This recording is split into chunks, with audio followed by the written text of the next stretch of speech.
Thanks for joining me. If you're watching this on Facebook Live or on YouTube, then you are the resistance. Tonight, I'm going to cover The Lost Science of Money by Chapter 19 from The Lost Science of Money by Stephen Zarlenga. And this is the chapter, this is the highlight of his book where he covers the establishment of the Federal Reserve System. And it's really, really, really shady history. The reason why I'm doing this is because if more people understood the Federal Reserve and what it is, then we wouldn't be in the situation we're in. We can easily end the pandemic. We can easily end the depression. We can easily make sure we never have a fake president like Donald Trump again if more people understand this history. So the point of this lecture isn't merely to interpret monetary history, it's to actually change it. And the main piece of legislation that this lecture is intended to support is the National Emergency Employment Defense Act of 2011. And Dennis Kucinich, who ran against former President Barack Obama in 2008, wrote this bill after he read this book, The Lost Science of Money.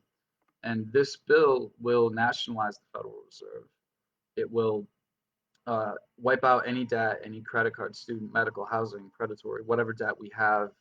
It'll end that. It'll provide for universal housing, universal education, a universal healthcare system, Medicare for all to fight the pandemic. It'll provide for a job guarantee, creating a Green New Deal, green new energy and transportation infrastructures for our crumbling infrastructure here in the U.S. And I am one of the original organizers of Occupy Wall Street. I helped start it in 2011. That's how I first found out about the bill in this book. And I'm organizing my next public demonstration at the New York City branch of the Federal Reserve. This coming September 17th. That's the 9-year anniversary of Occupy Wall Street. And we're not alone here. The Alliance for Just Money, I just joined this group. I'm helping them out with social media. They're 100% behind the NEAT Act, and they support this bill. And they'll be paying for some pizza at our rally on the 17th for the anniversary. So please read this bill, the NEAT Act. It's what I'm doing this whole lecture for, and that's what I'm doing this demonstration on the 17th for. Please check out the Alliance for Just Money. Please join the Alliance for Just Money. They have really, really great discussions bi-monthly on Zoom. They were using Zoom before it was cool. Join their mailing list and stay tuned. They do a lot of really good things. I'm very happy to have finally joined them. And the big news from the monetary reform community, the thing that's got everyone within the Alliance really excited right now is Dana Ferguson. He's running for Congress, 1st District of Michigan. And he's running on a monetary reform platform. If you click down on vision, click on monetary reform, you can see this comes straight out of the AMI conferences. Just looking right here, bold print: money exists not by nature but by laws. This is coming directly out of the Lost Science of Money. This book, which led to the NEAT Act and now to this monetary reform plank by Dana Ferguson, who's running for Michigan 1st District Congress. And it's really fascinating for me as a sociologist to see this book start to have its second major impact on our contemporary political discourse. Certainly a small little flutter right now, but this is something that we want to turn into a hurricane, and that's why I'm doing this lecture also. So thank you for running, Dana Ferguson. Really looking forward to his campaign over the coming election cycle. And this book, the slides that I'm using for this lecture, you can find on greensformonetaryreform.org. Sue Peters put this class together. You can click on this, find class materials for this chapter, for chapter 19, for all the chapters. I've covered up to chapter 11 already, I believe. And it's been 2 years since I've done one of these lectures.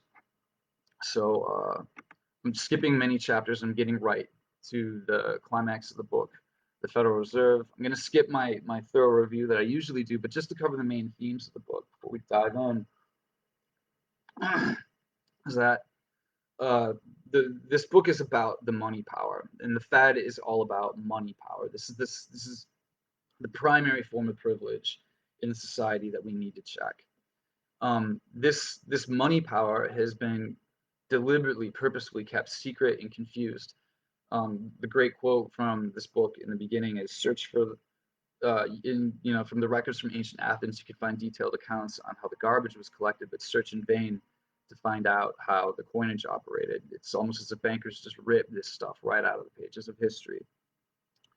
And how society defines money determines who controls the society, and hence Aristotle's quote, "Money exists by law, not by nature," meaning a commodity, like Adam Smith would have us think, gold.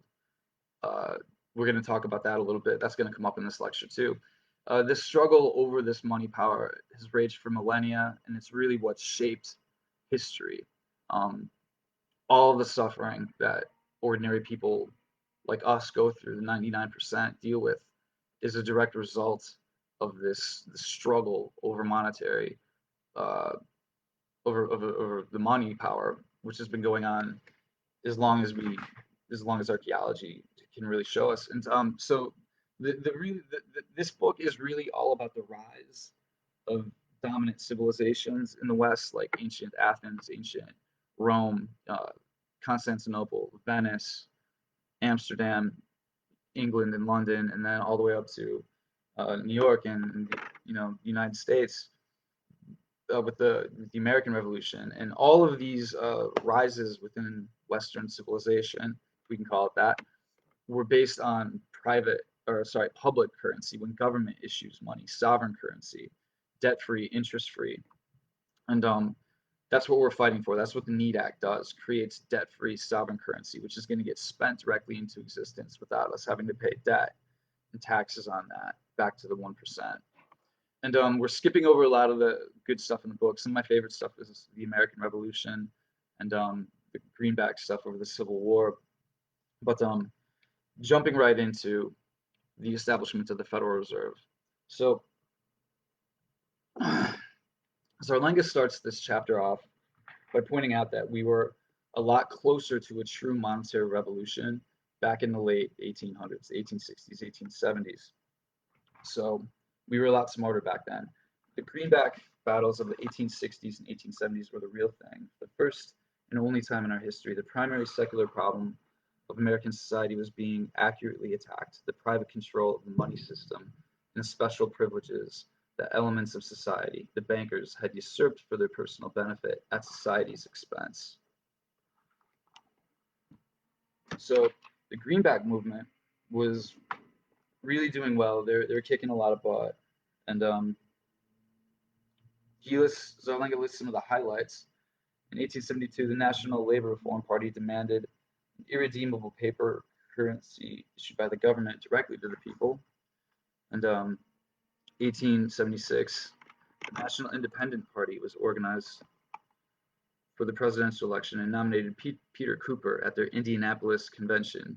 Cooper was a civil engineer, one of the first major industrialists, with an outstanding reputation of supporting labor as well.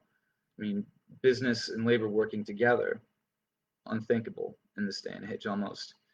Cooper was 85 years old and was to resign in favor as vice president after losing the election. Cooper sent an open letter to President Grant on the money power. This is a really important quote here.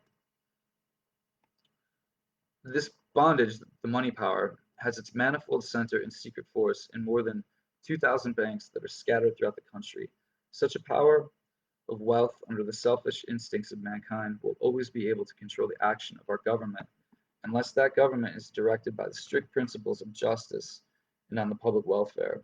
The bankers will favor a course of special legislation to increase their power. They will never cease to ask for more, so long as there is more that can be wrung from the toiling masses of American people.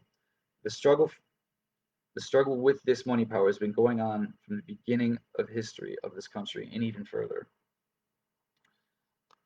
Another major highlight. This was Coxey's army, Coxey's March in 1893. If I could get in a time machine and go back and see any social movement, this would be one of them. This was kind of like the great granddaddy of Occupy Wall Street in a way.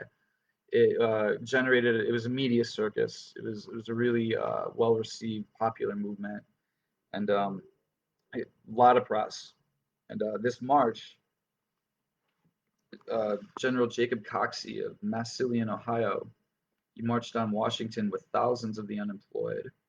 Coxey's army, as it was called, demanded that the government issue 500,000 in non-interest-bearing legal tender notes, greenbacks, to employ 4 million men in the constructions of roads.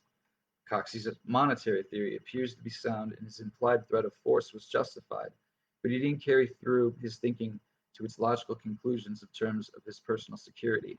The Washington police force was able to arrest him for walking on the grass at the Capitol building. So he got arrested, much like all the occupiers always do, and the movement eventually fizzled out. But this shows that people were more aware of sovereign currencies, more aware of the money power, more aware of the money system back in 1893, even without social media. And this isn't necessarily because we got dumber. This is because we've been duped. The bankers have employed all kinds of devious means to get us to stop thinking about sovereign currency and the money power. So, excuse me. The earlier attacks by Jefferson on the money power were accurate. He was studying this stuff, but he hadn't reached the level of popular participation that we see later in the late 1870s.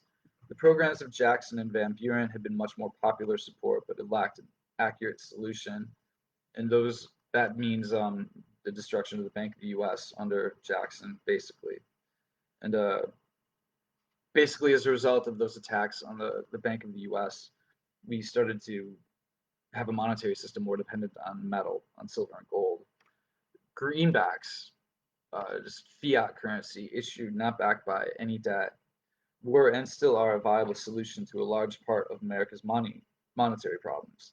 They are a method of creating money without interest, costs, or debt, and without alienating the control of the money system from the government of the people. However, by the late 1880s and 1890s, battle lines had already been skillfully shifted into sideshow arguments over silver and bimetallism.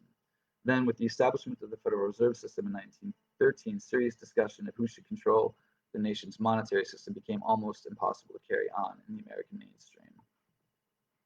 So, one of the reasons for populism and the Greenback movement's failure was its diversity with various interests from different parts of the country. Populists didn't always share common goals and could be divided and discouraged, much like the left is now, utterly. They didn't fully recognize the deviousness of their opponents, still a problem now. Furthermore, as average people, they were always in need of money, and their political activities reduced their meager resources. Just as true of today. The bankers, on the other hand, were more closely knit with a narrowly defined objective. Elements among them could draw on centuries of recorded experience in European court intrigue. More importantly, the bankers' treachery was self-financing. In one sense, the populist movement was the rising victims of financial oligarchy against their oppressors, the victims of usury rising against the usurers, defining usury in its macro sense as misuse of society's monetary mechanism for illicit gain, not the mere charging of excessive interest. That's a minor form of usury. We define usury as the central feature of capitalism, the central exploitative feature that we are trying to do away with. We're not necessarily against luxury and wealth, even. We're against the systematic misuse of the monetary system for exploitation and debt slavery, essentially. So the Belmont factors split the Democrats. The very weakness of the populist movement demonstrated a fatal political weakness. The presence of August Belmont, Baron Rothschild's American agent in the top echelons of the Democratic Party, would be enough to keep the Democrats from becoming the logical focal point for the popular forces on the crucial greenback issue, control of the nation's money system. This neutralizing of the Democrats was of pivotal importance, for had they solidly embraced the greenbacks, they logically should have. These splinter parties would have never formed a nationwide majority, which in fact existed for the greenbacks, could have found a more powerful and possibly successful expression through the Democratic Party. So, it's very important to study the greenback movement and how it didn't work out so that we don't repeat the same mistakes moving forward as we fight for a Green New Deal. And the Williams Jennings Bryan campaign was what really started to confuse the issue. The Democrats had been kept confused on the money issue. For example, in the 1876 presidential election, when the Democratic Party finally made the money issue their main thrust, it was done on the false silver question and in a manner the bankers could live with. John D. Hicks in the Populist Revolt noted that populist groups leaned on the presidential elections of 1892 that their silver plank was the most popular position. It was concrete and easy to understand, and the crime of 1873 aroused strong emotions. Thus, William Jennings Bryan 1896 and 1900 Democratic campaigns concentrated on the issue of silver coinage, even though Bryan's speeches indicate that he personally knew more about the nature of money. Man is the creature of God, said the great orator, and money is the creature of man. Money is made to be the servant of man, and I protest against all theories that enthrone money and debase man. The right to coin money and issue money is a function of the government. It is a part of sovereignty and can no more be delegated with safety to individuals than we could afford to delegate to private individuals the power to make penal statutes or levy taxes. So these free coinage of silver arguments dominated the 1896 presidential election rather than the greenback debate. And Jennings' cross of gold speech, which never made any sense to me in my U.S. history class. I think this is the dumbest speech ever. And after reading this book, this chapter, this speech is really like the worst, like the most ironic, worst, just dumbest. I know it's not a real word. Speech in history. So William Jennings Bryan had gone into the Democratic Party's convention relatively unknown and emerged as a national figure thanks to his famous cross of gold speech, which ended like this: "If they dare to come out in the open field and defend the gold standard as a good thing, we will fight them to the utmost, having behind us the producing masses of this nation and the world, supported by the commercial interests, the laboring interests, and the toilers everywhere. We will answer the demand for a gold standard by saying to them, you will not press down upon the brow of labor this crown of thorns. You shall not crucify mankind on a cross of gold."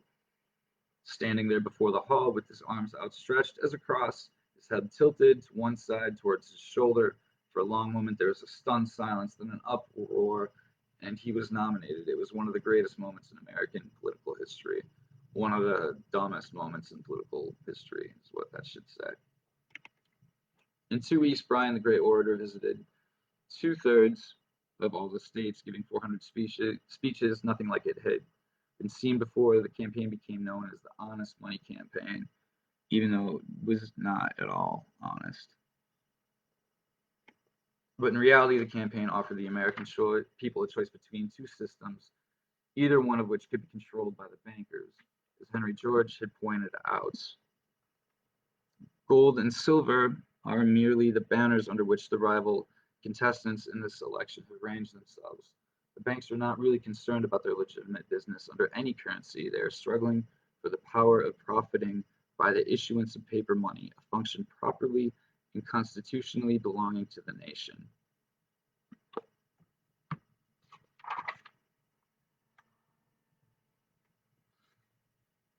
So this money power that should belong to the nation was usurped by the bankers. And part of the deal here, one of the myths that Zarlenga dispels is the myth of competition in capitalism, and the realization that our entire monetary system and our capitalism as we know it is really based on debt rather than competition is one of the important themes of this book as well. So bankers tell us that competition is a hallmark and requirement of the capitalist system.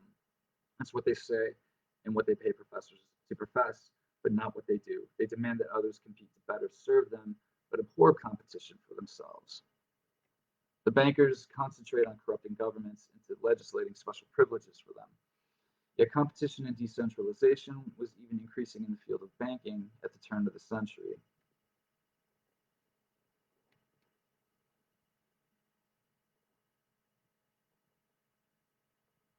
By 1892, state chartered banks surpassed nationally chartered banks in importance. The national bank's share of business continued to decline from that point. In 1896, 61% of total number of banks and 54% of total resources.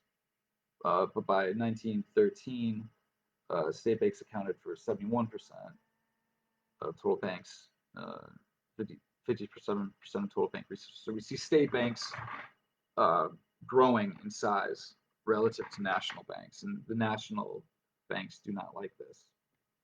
So in 1908, the national banknotes represented only 20% of the total circulating currency. The number of banks grew from 10,000 in 1900 to 25,000 in 1912, again demonstrating its growth.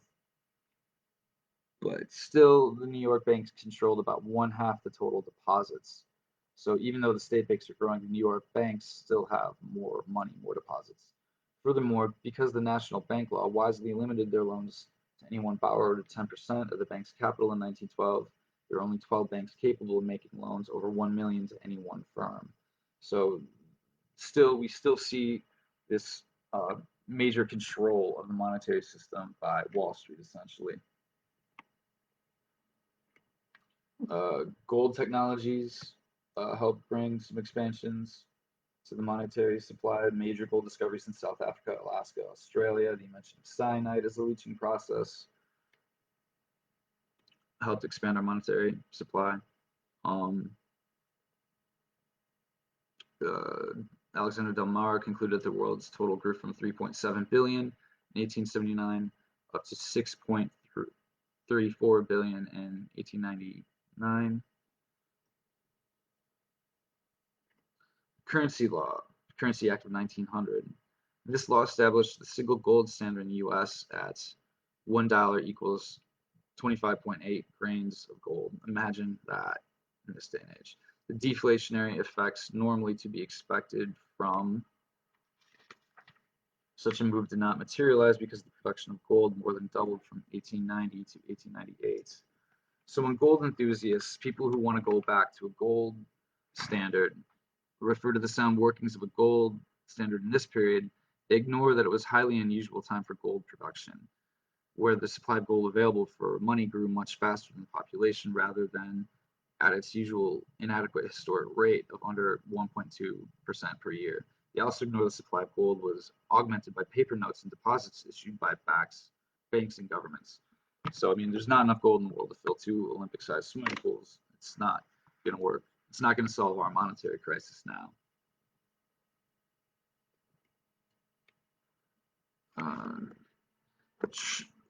Something that did work rather than gold was brought about by Treasury Secretary Shaw. Though the U.S. had been independent for 125 years, there was still no uniform currency system. All the states had their own currencies, I understand. And there was no structural flexibility whereby the banking system could easily adjust to changing economic conditions. From 1902 to 1906, Treasury Secretary Leslie M. Shaw faced a banking system that was limited and inflexible. Nationally chartered banks were allowed to create only about 800 million in currency based on their holdings of government bonds as reserves or collateral. The system could not respond well to real business needs or even to the necessary seasonal requirements for money. There was no lender of last resort, no central bank when the banks got into trouble, and the system was susceptible to booms and panics or minor events. Shaw held it together, though. Shaw wanted to change the banknotes to read that they were guaranteed by the government, since in effect they were. He also proposed implementing what became known as the real bills doctrine, then used in Europe, where banks could finance industry based on commercial paper guarantees. Shaw initiated a program to avert banking panics by depositing government funds or bonds into banks when money is tight. Then to calm down boom periods, he would withdraw them. And thereby he would control the monetary supply. In his final report to Congress, written at the end of 1906, he wrote, if the Secretary of the Treasury were given 100 million to be deposited the banks or withdrawn as he might deem expedient, and if in addition he were clothed with authority over the reserves of the several banks with no power to contract the national bank circulation at pleasure, in my judgment, no panic, as distinguished from industrial stagnation, could threaten the US or the Europe that he could not avert. So if the Treasury were given 100 million just to deposit or withdraw reserves essentially, then he could alleviate any panic. If the Treasury's powers had been expanded as Shaw requested, the Treasury would have been clothed with effective power different, but not clearly inferior to that later assigned to the Federal Reserve System, Freeman and Schwartz.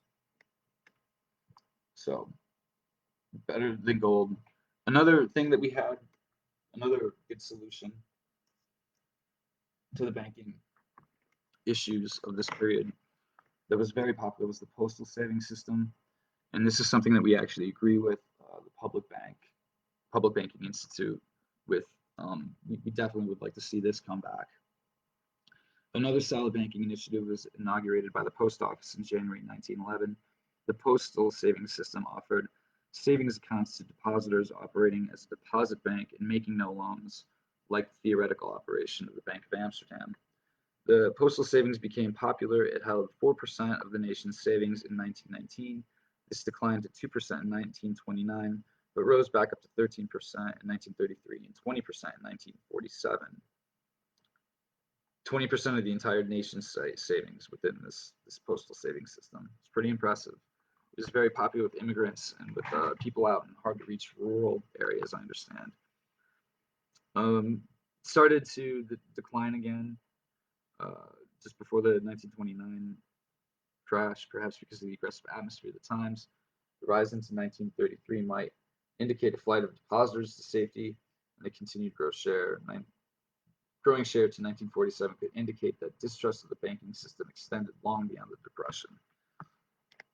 So we definitely want to see that postal savings system come back. But the bankers thwart societal solutions, and this is the Panic of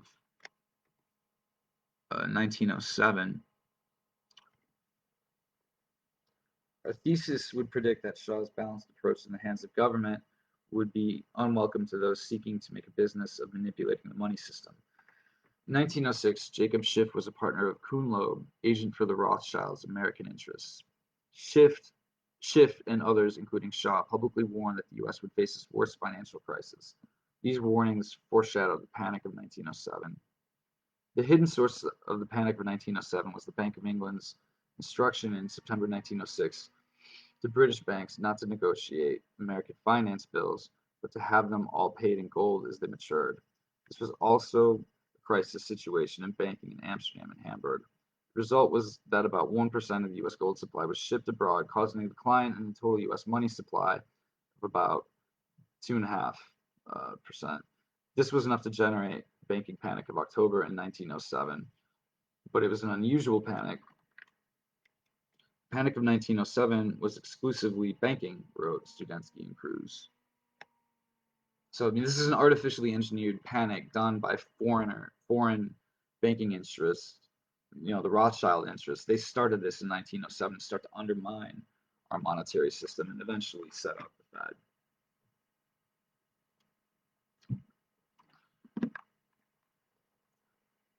The banks refused to honor their deposits or pay out cash to their depositors.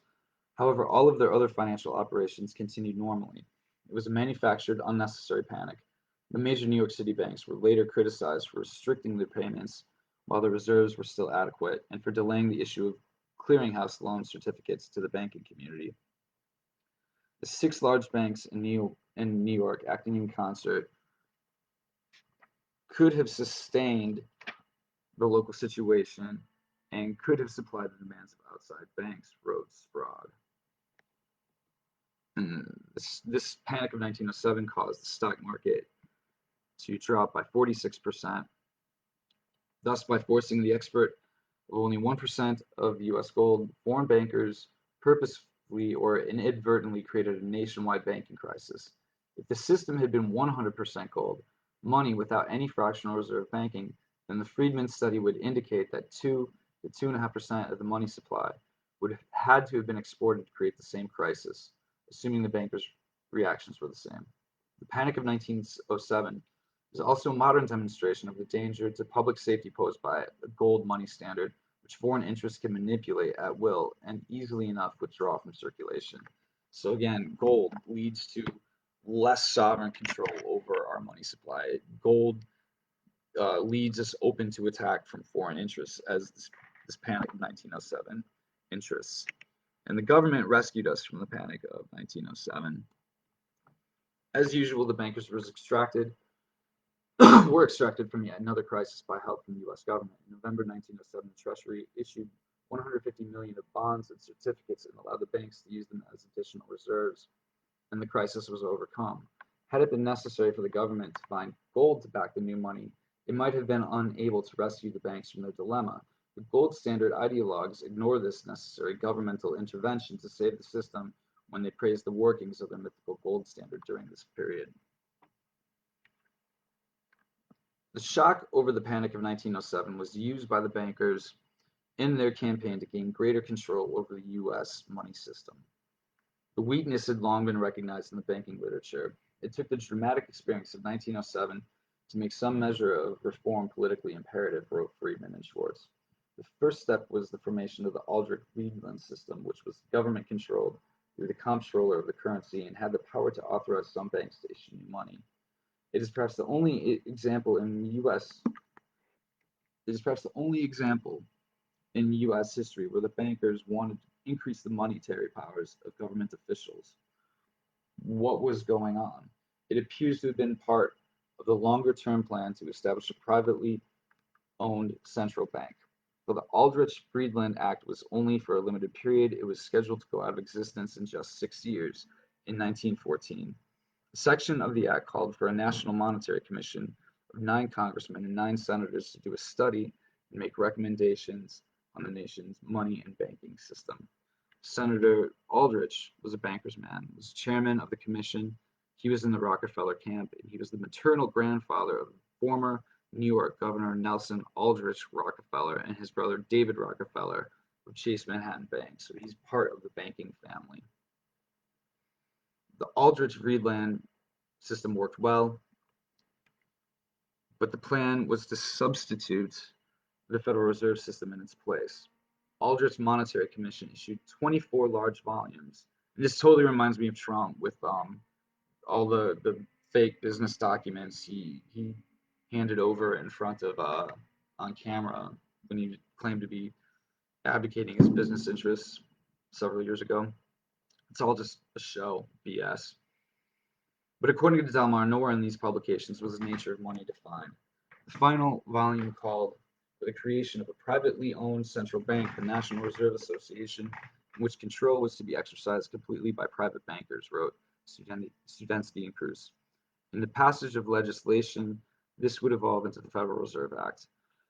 During its 6 years, Aldrich-Friedland functioned well, giving yet another historical example of monetary powers being effectively and properly administered by the U.S. government. The Aldrich-Friedland system ultimately issued around 400 million in currency, representing about 1/4 of the total currency in the public's hands. It successfully met the one crisis it faced in the outbreak of World War I in Europe, were the large withdrawals from American banks. Successful handling of that crisis led Friedman and Schwartz to remark, the episode strengthens our view that it would have been equally effective on the occasion of the next threat of an incontrovertibly crisis which arose in late 1930, the Great Depression. So the way that this early system, the Aldrich-Friedland system, issued currency debt-free, about 1/4 of the nation's monetary supply, would have completely ended the Great Depression alone. Now we get to the meat of the chapter. So that was all the background. What we can see is a monetary system in chaos, no uniformity between different state currencies, no uniformity between state and national banks, and we see deliberate foreign disruptions within our monetary system to destabilize it in order to create the necessity for reform and in order to make that reform work to the advantage of the 1% and the bankers.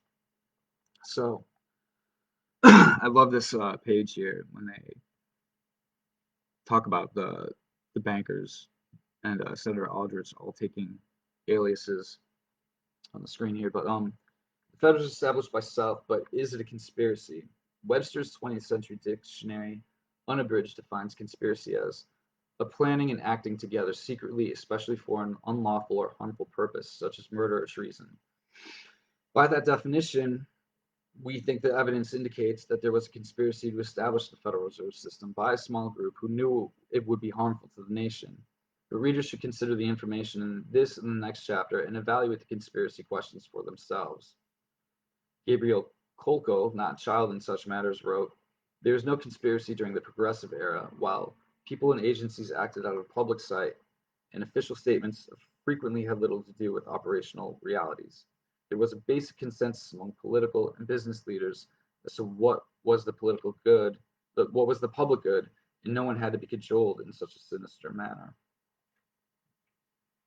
But historian, one must consider the work of Georgetown professor Carroll Quigley.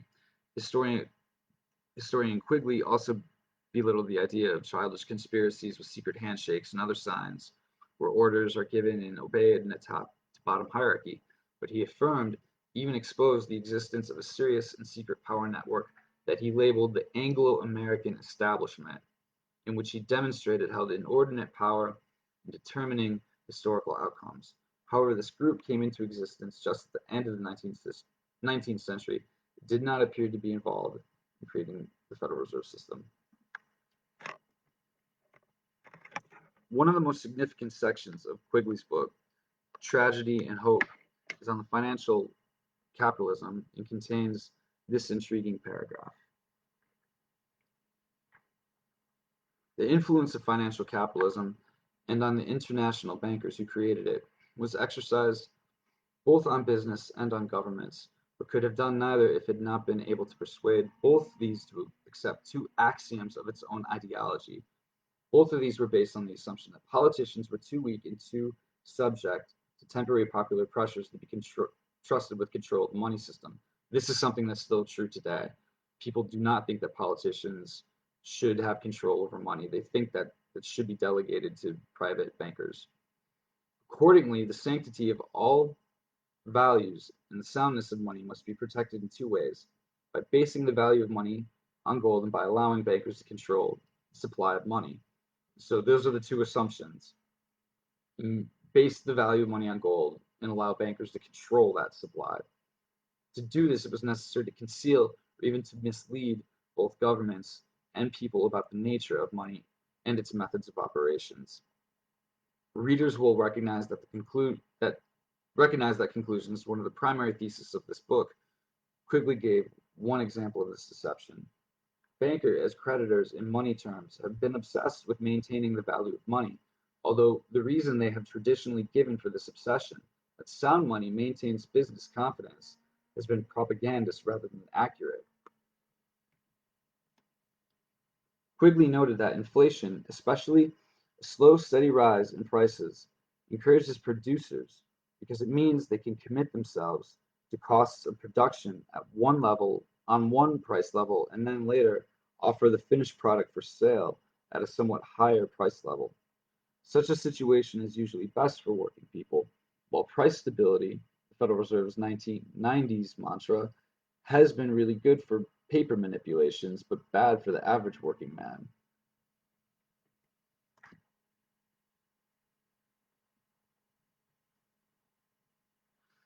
So the people of the bank knew what they wanted and actually gave the nation a small sample of it with the Aldrich-Vreeland bill, except that the Aldrich-Vreeland system was government controlled.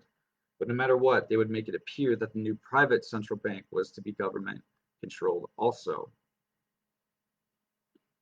Woodrow Wilson, professor of political economy, whom the kingmakers whisked from his ivory tower at Princeton into the presidency in 1912, was a Calvinist trained at Johns Hopkins University in classical laissez-faire and the political wiggery of Burke, wrote Kolko. Professor H. Parker Willis described his meeting with Wilson. "My first talk with President-elect Wilson was in 1912. Our conversation related entirely to banking reform. I asked whether he felt confident we could secure the administration of a suitable law and how we should get it applied and enforced. Wilson answered, "We must rely on American business idealism." However much we may blame Willis for his naivete in helping to establish the Federal Reserve System, at least he was asking the right question. How can you trust bankers to run the money system? Just to run on their idealism? Here we have two professors of political economy with little knowledge of business, of history, or practical business. Wilson's answer, "We must rely on American business idealism," was received seriously and not greeted with uproarious laughter as it deserves to be. To precisely what was Wilson committed? "I am for big business, and I am against the trusts." But he could not define the major difference between the two, and he never gave the matter serious thought. Professors like Wilson, Willis, and J. Lawrence Laughlin, without real knowledge of the business or trading world, but with overinflated egos and a religious attachment to the inaccurate theories of Adam Smith, were easy prey for Europe's and America's banking operators. With the sharper mindset of Oriental traders, to use Butler's phrase, stock market manipulators, they ran circles around these sluggard professors who foisted the Federal Reserve System onto the American people. And this is something we still see today with other books like Danielle DiMartino, Fed Up, this discrepancy between uh, theories that we see, academic theories from economists, PhDs, versus actual business, actual bankers, and the way that the bankers will employ these economists, these professors, to produce a lot of propaganda, a lot of hot air, a lot of bullshit, quite frankly, about our monetary system that just isn't true. It's abstract theory just meant to exhaust you into not asking questions any further. You don't need to be an economist professor to understand the Federal Reserve. You need to be a criminologist, and you need to be something of a historian. You need to have a little bit of common sense, which some people have had. Ezra Pound, the great poet, and his student Eustace Mollison were two of those people. Um, until the late 1950s, very few Americans had an idea of how the Federal Reserve System functioned. It was only on the initiative of the American poet Ezra Pound and his student Eustace Mullins that it would be clearly documented in a readable form. Mullins had studied under Ezra Pound in the late 1940s, as had the poet T.S. Eliot. Pound understood the abstract nature of money and the importance of that concept to society. One of the requirements he set for his students was that they read all of the available writings of Alexander Del Mar. T.S. Eliot went on to become one of America's greatest poets. Mullins' works would be just as important, exposing the fraudulent money and banking system. For deeper insight into Ezra Pound and Mullins, Zarlenga recommends a biography Mullins wrote on the part of Pound's life called "This Difficult Individual." Eustace Mullins, uh, Ezra Pound's student, was working as a librarian in the Library of Congress, and he had the world's greatest research library on this subject at his fingertips, plus the knowledge of how to use it. He also had the willing assistance of other research librarians. To put together the information that they assembled would otherwise have required a small fortune and could not have been done. Mullins' book, The Federal Reserve Conspiracy, was published in 1952 and continues to be the definitive work on the Fed, the Federal Reserve System, from that viewpoint. Though through Mullins' work, many behind-the-scenes activities of highly placed financiers came to light, and this is how we know about the story of Jekyll Island. The book is generally banned from a discussion in economics departments of American universities, and it doesn't hesitate to mention the names of the people responsible for foisting the Fed onto us. Many of these names are among the cream of America's financial establishments, whose donations and foundations finance the colleges and universities. Some of the names are Jewish, and it is almost impossible to discuss that in America. Mullins' book is especially valuable to read in conjunction with Milton Friedman and Anna Schwartz classic, A Monetary History of the United States.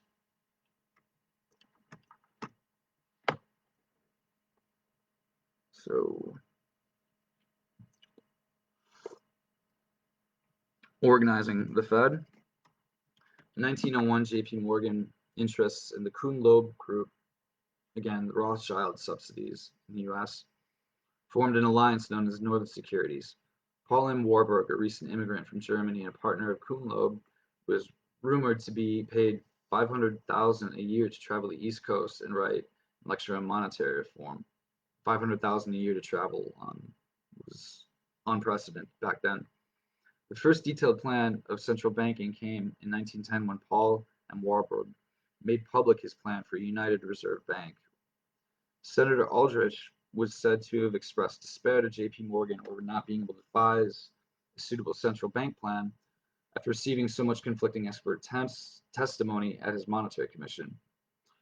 J.P. Morgan then introduced Aldrich to Warburg as the one man who could professionally come up with a viable plan, according to Eli Garrison in his memoirs of the events surrounding the creation of the Fed.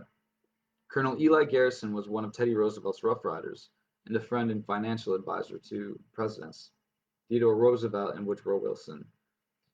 He had a lifelong interest and devotion to monetary reform and believed that it was his special destiny. That's Garrison.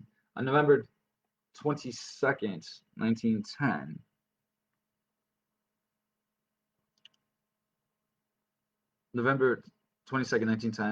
the evening train left New Jersey with Warburg, Senator Aldrich, Frank Vanderlip of the National City Bank, and other top members of the New York banking establishment for a 9-day stay at their hunting lodge on Jekyll Island, Georgia. And this is when things get really shady. The Jekyll Island meeting devised the Aldrich banking plan, primarily authored by Warburg, who objected that it couldn't pass Congress with Aldrich's name on it, since he was so closely identified with banker interests. Warburg turned out to be correct. The bill failed to pass with Teddy Roosevelt, a Republican, in the White House. In 1912, Wilson won the presidency, and the bankers had the bill rewritten by Professor H. Parker Willis and Senator Carter Glass as the Owens-Glass bill. So they took the same bill again after it failed to pass the first time, put a new title on it, and started to lobby it again.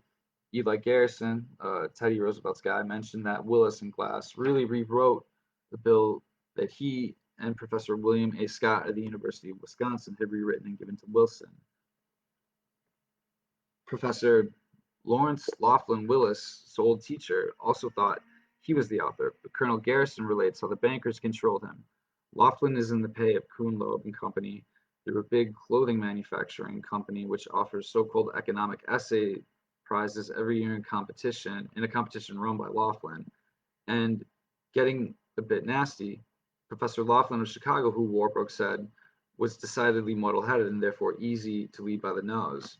So I mean, Warburg, Rothschild agent in the U.S., actually said that Professor Laughlin from the Chicago University was muddle-headed and easy to deceive, easy to lead by the nose, and he put this professor's name on the Federal Reserve plan, the Aldrich plan, rather than his own, so that he could get it through Congress, just using academia. Later observers concluded that the two banking plans were virtually the same. No economic journal dared to compare the Federal Reserve Act with the Aldrich plan, but such a comparison would show that there was no appreciable difference between the two plans, wrote Eustace Mullins. The Federal Reserve Act established a system very similar in general structure to, identical in many details with the specific plan of reform recommended by the Aldrich Commission. But some newspapers did point out how similar the Federal Reserve Act was to the Aldrich plan, and opposition was building from the two members of the Glass Banking Committee, Robert L. Henry and Joe H. Eagle. These men attacked the Glass bill as being virtually identical to the Aldrich bill and its basic principles. So what we see here is these bankers putting forth two different bills that are actually the same and forcing people to choose between these two. All of this is meant to get people distracted from the greenbacks. Remember when we started talking about greenbacks at the beginning of this lecture? Look how far away we are from it now. If the bill became accurately identified as the Aldrich bill in Democratic disguise, it probably could not have been passed into law. Into the breach stepped William Jennings Bryan to get this bill passed. It required all the political strength of William Jennings Bryan, the dominant power in the Democratic Party, to get Congress to pass the act, the Aldrich bill. Wilson could do, or the Federal Reserve Act. Wilson could do little towards actually getting Congress to pass the Federal Reserve Act, which it was the same as the Aldrich bill. That job was done by William Jennings Bryan. He acted as Democratic whip to get the act passed, and he was rewarded by being made Secretary of State, wrote Mullins. So Eustace Mullins was the first to uncover this tricky tactic, which Colonel Garrison had obscured.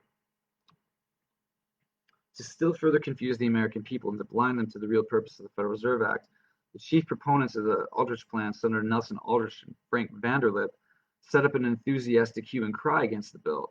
So the people who, not only did they create two different bills that were actually the same system for a central bank, they actually pretended to oppose the Federal Reserve Bill, the one that they really wanted, and to purport the Aldrich Plan, even though it was the same thing. And just the level of deception and lies here, it's hard to keep up with. And I'd be lying if I said I fully understood all of this yet myself. I mean, imagine what's going on right now that we don't even know about. But the American bankers the American Bankers Association echoed them with, "For those who do not believe in socialism, it is very hard to accept and ratify this proposed action on the part of government," stated their official publication. This was a bit strange since the executive committee of the American Bankers Association had actually revised the virtually identical Aldrich Plan with the comment that they heartily approve of the plan. The result of all these machinations was that the bill was passed. The Federal Reserve Bill passed the Senate on December 19th, 1913, by a vote of 54 to 34, and the House on December 22nd by 298 votes to 60. Wilson signed it into law on December 23rd, 1913. The stated purpose of the Federal Reserve Act was an act to provide the establishment of Federal Reserve banks to furnish an elastic currency, to afford a means of rediscounting commercial paper, to establish a more effective supervision of banking in the U.S., and for other purposes. Cynical observers would later assert that the real reason for the act was indeed for other purposes. Only much later would it become more clear what had transpired, partly as a result of biographies, obituaries being published, congressional hearings, and then Mullins' book, which drew heavily on such sources. We covered a bit of the establishment of the bank in England and some of the other chapters, but this is really important to start to understand that this bank, the Federal Reserve banking system, of course, is modeled after the Bank of England, and the way that the two were set up is very, very similar. So, historical parallels between the establishment of the Federal Reserve System in 1913 and the Bank of England in 1964 are striking. First, the secret efforts surrounding the information and passage of the legislation for both institutions were promoted. All the while, the very name of the bank or corporation was avoided, although the notion of both was intended.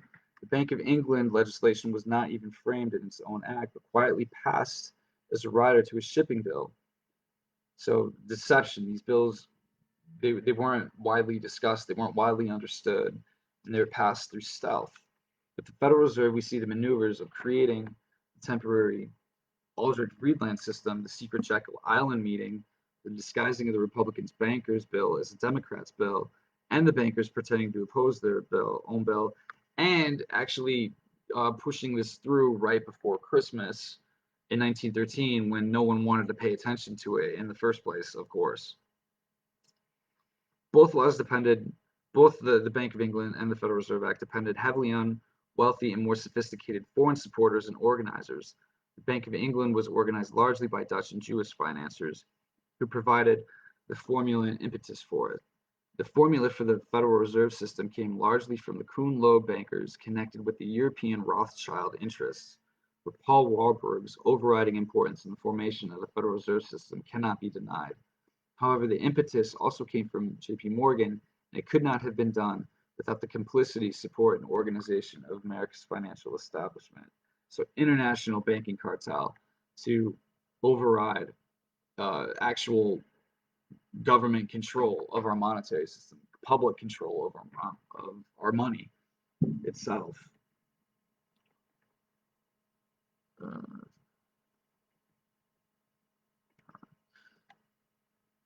third example,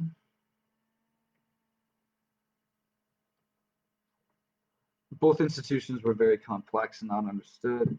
This resulted partly from the need to cloak their effect, to obscure that the nation's sovereignty over its money was being transferred to private persons. Patterson wrote that few people could understand the bank proposal, and few could understand the Federal Reserve, even among the American press.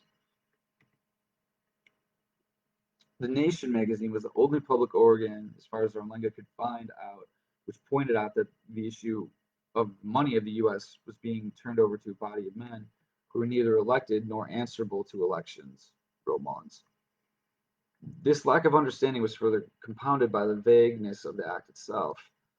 Friedman Schwartz pointed out that the Federal Reserve System therefore began operations with no effective legislative criterion for demanding the total stock of money.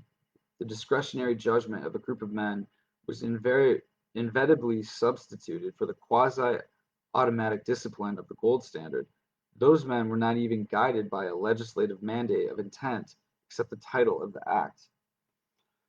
Even within the Federal Reserve itself, almost no one besides Paul Warburg and Benjamin Strong had a clue as to what would happen.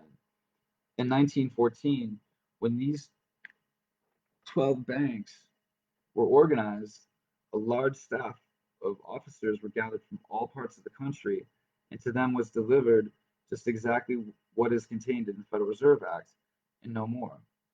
With the exception of Paul Warburg, there was not one man in the entire organization who ever had the slightest experience in foreign banking, nor the opportunity to study the methods and the policies of the banks of issue of Europe, wrote Benjamin Strong, the first president of the New York Federal Reserve Bank itself. This lack of understanding continued for decades, as evidenced in Thomas E. Dewey's questions to Mariner Eccles, then chairman of the Federal Reserve System, in a June 17, 1942 appearance before a congressional committee. Eccles says to Dewey, the congressman, I mean, the Federal Reserve, when it carries out an open market operation, that is, if it purchases government securities in the open market, it puts, it puts new money in the hands of the bank, which creates idle deposits. Every time the Fed carries out an open market operation. Dewey asks, there are no excess reserves to use for this purpose. There's no extra money to purchase these government securities, the congressman is asking. The president of the Fed says, whenever the Federal Reserve System buys government securities in the open market or buys them direct with the Treasury, either one, that is what it does. Dewey's like, what are you talking about? What does this mean? I don't get it. It sounds confusing. Congressman asks, what are you going to buy these securities with? You are going to create credit, basically, to buy these. And the president of the Fed says, that is all we have ever done.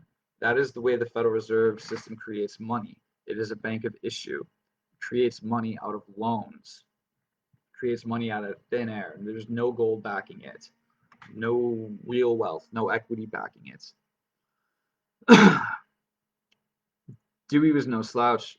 He used to become governor of New York and nearly defeat Truman for the presidency in 1948. Yet he had trouble grasping how the Federal Reserve created money out of thin air, much like everyone still does in politics. Dewey probably had believed that the normal misinformation that banks mainly relend the money that their depositors place within them, like everyone assumes is true today. Both institutions were privately owned but made to appear as government bodies. The introduction to Garrison and Scott's rewritten plan submitted to Wilson made 9 points of supposed difference with the Aldrich plan. Point number 3 was the machinery and organization provided under this plan will work in the open and are absolutely under government control. So this is an open, the machine is open and it's supposedly under government control, even though it's not. The ownership of this institution is not confined to banks, can never be controlled by any special interest or in any section of the country. The fifth parallel was that some important early supporters would later condemn both institutions, again comparing the Fed to the Bank of England. In the case of England, William Patterson Paul Warburg of the Bank of England, became so disaffected that he published a book condemning the bank's buildup of the national debt. And later with the Fed, several important early supporters regretted it later. William Jennings Bryan would write, "In my long career, the one thing I genuinely regret is my part in getting the banking and currency legislation enacted into law." Professor H. Parker Willis, who thought he wrote the Federal Reserve Act, began to attack it when he saw the extensive foreign influence on it. Striking out against the directors of the Fed, Willis wrote, "What could be expected from a group of men such as composed the board, a set of men who were solely interested in standing from under when there was any danger of friction, displaying a bovine and canine appetite for credit and praise, while eager only to stand in with the big men whom they know as the masters of American finance and banking." Woodrow Wilson also regretted his role in establishing the Fed and later wrote a scathing statement against the money power.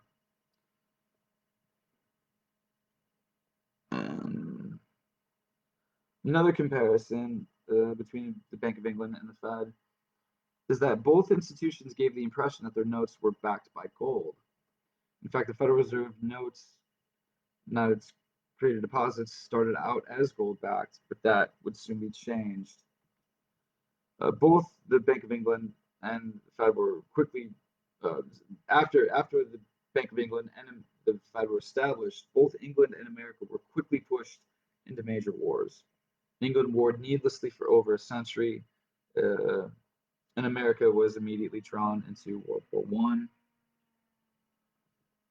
So the Federal Reserve System employed standard false monetary concepts used for centuries to make this domination possible. And the major false concepts, again, is that money is a commodity. The whole idea that money is a commodity, the whole idea that money must be gold. This is the first thing that bankers use to start taking control over our money supply and reducing the amount of money that we, the 99%, can have available to our needs. And then bankers were the source of money in society rather than self. The other myth is that bankers can somehow be better trusted to control the money system than politicians. And some of these misconceptions contradict each other, Zarlenga writes, but different impressions were given to different groups at different times. The resulting misunderstanding and confusion is that private central banks' best protection, as it was with the Bank of England.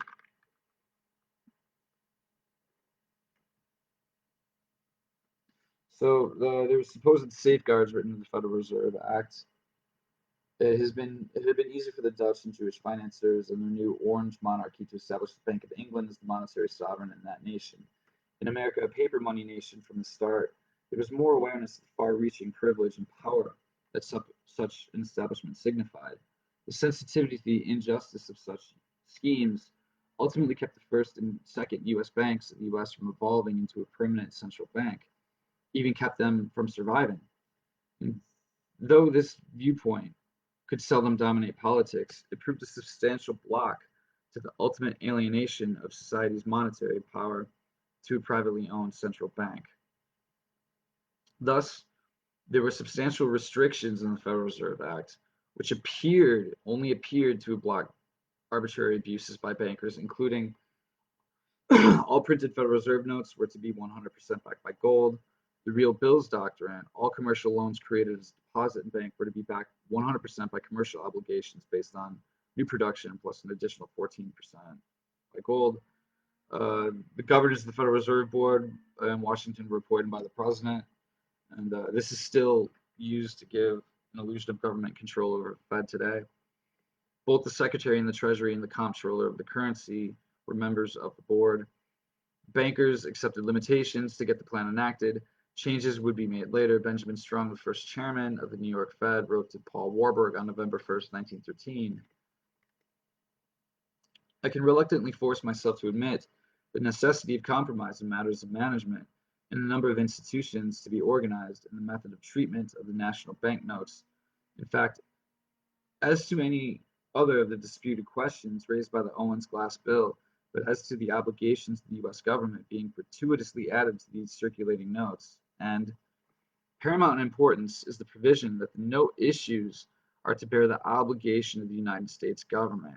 So it has to look like this money is being issued by the United States government, even though it's really not, even though it's being issued privately by bankers, by Wall Street, and by from London. Uh, this is a provisional return to the heresies of greenbackism and fiat money. So this is a throwback, making it look like this is they try to make this private currency look like it's public currency. They try to make this look like greenbacks, even though it's not. Strong was concerned that if the notes had the U.S. government's obligation printed on them, they'd eventually become a government-issued currency. Then there was no need for the agency of the Fed and in the process, and no need for the government to pay interest on such a creation of money into perpetuity, which there isn't. There's no good reason for this. What Strong insisted on is crucial was that the Federal Reserve obligations, not U.S. money, be made the money of the land. Over time, as conditions changed, bankers could use that power to move some restrictions to which they had initially agreed. So they take a few restrictions on the money supply, and they knew they would override them later. As early as June 21st, 1917, the 100% gold backing rule on printed notes was reduced to 40% gold and 60% acceptable commercial paper. So already doing away with the gold standard.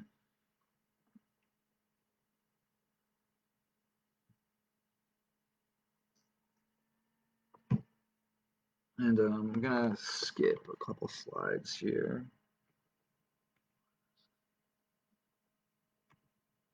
So the Federal Reserve doesn't have a gold standard. It's not backed by gold. It's a fractional reserve banking system. What does that mean? It means they can make money more.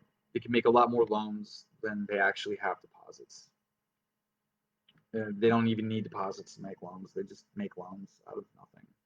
In 19th century America, when bankers issued 10 times the amount of banknotes than the actual coinage they held, and still pretended that the banknotes were convertible to coinage, that was a primitive form of fractional reserve banking. When too many holders of the notes tried to redeem them for coinage, the bank would suspend redeemability or go under.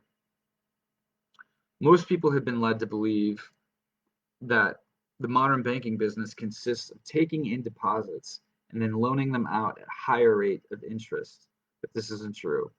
The fractional reserve system, like the Federal Reserve, generally allowed the system to loan out about 10 times the amount of reserves that exist in the banking system. And now it's way more than 100 times. Who knows how many more times the amount of loans the Fed is making based on their reserves, which are also just created out of loans themselves. The individual banks no longer issue the banknotes. They now make loans by creating credit for the borrower on the bank's books, against which the borrower can write checks. These checks can get deposited in other banks, and cash is seldom withdrawn. However, the bankers pretend to be able to pay out cash for the created credits that the public holds in their bank. This is similar to the earlier bankers pretending to be able to pay coinage for banknotes that they had issued. The problem with the system, this fractional reserve system, arises when the public gets worried over the solvency of their bank and prefers to hold cash rather than bank account credits. Fractional reserve systems are unstable because when depositors get scared and withdraw cash from the bank, it doesn't take much to start a run and close the bank. Europeans may be surprised to learn that for the past 3 decades, the American people have not had confidence in their banks, and most of the large banks would have been destroyed by runs for one reason or another. There may be one, possibly 2 exceptions. The only thing that keeps our monetary system together, our fractional reserve system, from getting run down, from people literally pulling out all their deposits, is the Federal Deposit Insurance Corporation. So the government, again, using public means to support private profiteering. So the FDIC, enacted in 1935, guarantees bank accounts. The government backs up your money, not Wall Street. People know that the FDIC cannot really handle a system-wide collapse, but they trust and assume that the U.S. government will. Thus, it is government credit that keeps the banks open in America.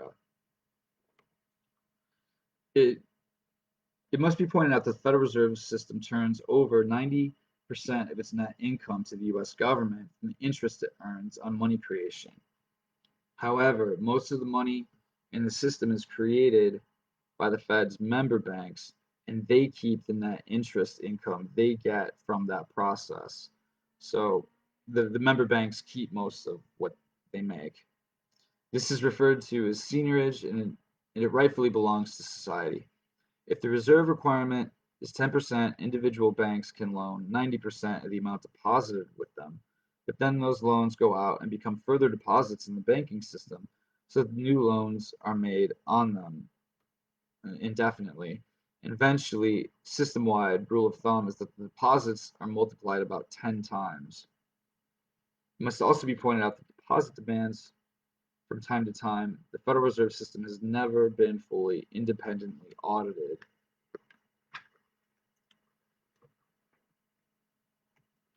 And we also see the income tax, the hated income tax, also created in 1913. The small income tax started during the Civil War had been ruled unconstitutional by the Supreme Court. To establish a new income tax, it was necessary to pass the 16th Amendment to Congress. It was proposed in 1909 and proclaimed ratified in 1913. The income tax started out at 1% tax on personal incomes over 3,000 if single, 4,000 if married. This was upper middle class in 1913. There were also surtaxes on higher incomes starting at 1% on 26,000 income, going up to 6% on incomes over 500,000. These taxes were doubled in September 1916. As the U.S. entered World War I, the basic rates were doubled again on April 6, 1917, from 2% to 4%. The maximum surtax rate was raised from 13% to 63%, giving a top rate of 67 for those earning over 500,000 annually. So, this is like the total failure of our democracy right here, done through a lot of deception. But on a positive note, Democratic chairman of the House Banking Committee have regularly developed a genuine distaste for the Federal Reserve System and have put forward legislation to nationalize or abolish the Fed. For example, Congressman McFadden moved in the House to impeach the Federal Reserve Board in 1933. Chairman Wright Patman introduced a bill in Congress in 1938 to nationalize the Fed, but it failed to pass. Chairman Gonzalez in the 1980s and 1990s introduced legislation to rescind the Federal Reserve Act, but it could never reach the floor for a vote.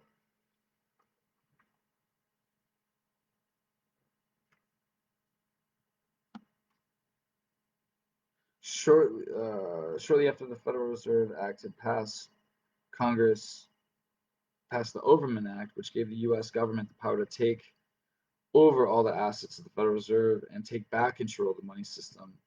The act expired after 2 years without being exercised. However, this is easily corrected. Our government doesn't need an Overman Act to regain its legitimate monetary powers. The United States can and should nationalize the Federal Reserve System, and the sooner the better. And of course, now we have a Need Act, which was written after this book was written. So we made it. In summary, the populist parties arose after the Democrats were neutralized by European bankers, splintering the national majority that favored the greenbacks. They were then diverted away from reclaiming the monetary power onto the silver issue, leading finally to Bryan's honest money campaigns. The concerns abated as new gold discoveries and extraction processes softened the money drought. Treasury Secretary Shaw was methodically stabilizing the banks when an artificially induced panic in 1906 provided the catalyst for establishing the Federal Reserve System. Senator Aldrich's Monetary Commission laid the theoretical framework but failed to define money, and the banking community pretended to oppose their own bill in order to get it passed. It took 40 years for the story to come out, thanks largely to the public and spirited concern of American poet Ezra Pound. In parallel to the formation of the Bank of England were evident the secretive efforts surrounding the legislation, the role of foreign bankers, the indecipherable complexity of the systems that the central banks were presented as government entities but were privately owned and controlled. But the Fed's legislation had enough advertised benefits for the farming community to convince some leading populists to mistakenly lend critical needed support to pass the bill. So this is how we were deceived from greenbacks, from people marching to Washington to actually demand sovereign currency issued towards this fake monetary system, which has given us a fake president and two pandemics. We had the Spanish flu in 1918, just 5 years after the Fed was established in 1913, and now, of course, we're suffering from COVID. And so, I mean, like the Fed doesn't. It's not like the board of the Fed and their shareholders deliberately fund all of these calamities for us. This isn't Alex Jones conspiracy time, but this is the Fed is the structural defect that keeps the 99% in poverty, in peril, and the way out is by nationalizing the Fed. And again, we have the National Emergency Employment Act to do that. We have a new congressional candidate, Dana Ferguson, who is going to be running for Congress and who will definitely reintroduce this bill if he's elected. And we have a great organization with a lot of really, really important scholars, the Alliance for Just Money. And we're all pushing for Dana. And I will be at the New York Fed again this September 17th, the 9-year anniversary of Occupy Wall Street, to do a Q&A and to share some pizza from courtesy of the Alliance for Just Money, to promote this bill, to actually start a conversation and to start a new media circus and hopefully a new occupation to actually eventually gradually shut down the Federal Reserve Bank of the United States and to hold it hostage until Congress passes the NEED Act in order to bail out the 99% with the Green New Deal. So thank you for bearing with me. A long lecture if you were. I haven't had a chance to check out the comments sections yet, but I'll be checking out your comments sections, and I'll be doing my next lecture, chapter 20 of the book. I have no idea when I'll get it done, but it's on how the Federal Reserve itself wrecked America, which is something we really, really need to study. So I'll be working as hard as I can to get that out as quickly as possible. And thank you all.